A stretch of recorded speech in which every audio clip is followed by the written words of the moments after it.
जो चलित में किसी को दी नहीं जाता। दो चीज,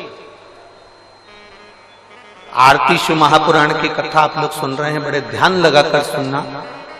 दो चीजें हैं जो चलित में किसी को दी नहीं जाती। एक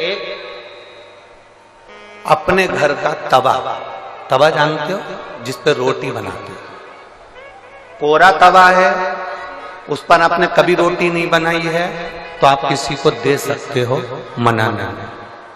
और यदि जिस तवे पर घर के अंदर रोटी बन चुकी है, जिस तवे पर रोटी उतर चुकी है, उस घर के तवे को किसी को नहीं दिया जाता। क्यों? क्योंकि घर में जो बच्चे हैं वो बीमार के बीमार बने ही रहते हैं, वो कभी स्वस्थ नहीं हो सकते, कभी नहीं हो सकते। अगर एक बच्चा बीमार है तो दूसरा ठीक होगा, दूसरा बीमार है तो तीसरा ठीक होगा, तीसरा है तो चौथा बीमार पड़ेगा, ये निश्चित।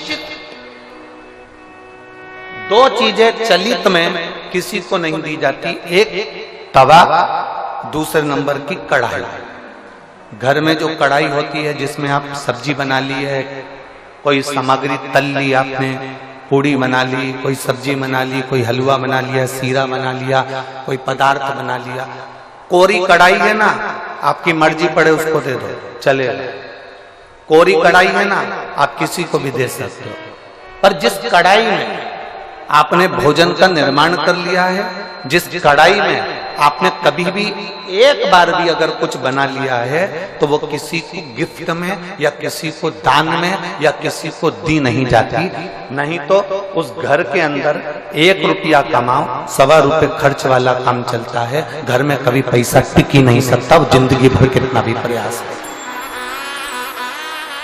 वो अपने जीवन में कितना भी प्रयास कर ले, घर में पैसा नहीं टिकेगा। वो भले कुबेर का खजाना लेकर आ जाए, चाहे वो दुनिया का भंडार भर कर ले जाए, पैसा आएगा जाएगा, घर के अंदर टिक नहीं पाएगा। दो चीजें चलित में दी नहीं जाती। आपको बोलना है कौन कौन सी चीजें हैं। पहले नंबर की तवा, दूसरे नंबर की, हमारे यहाँ ये दो चीजें दी नहीं जाती, हम इसको देते नहीं। देना नहीं। हाँ, यदि वो कोरी है, उसमें ना रोटी बनाई गई है, ना उसमें कोई सामग्री बनाई गई है, अगर वो कोरी है तो आप दे दो। पर यदि एक बार भी अगर वो प्रयोग में आई है तो वो नहीं, उसको देते नहीं, उसको दिया नहीं जाता। शिव पुराण।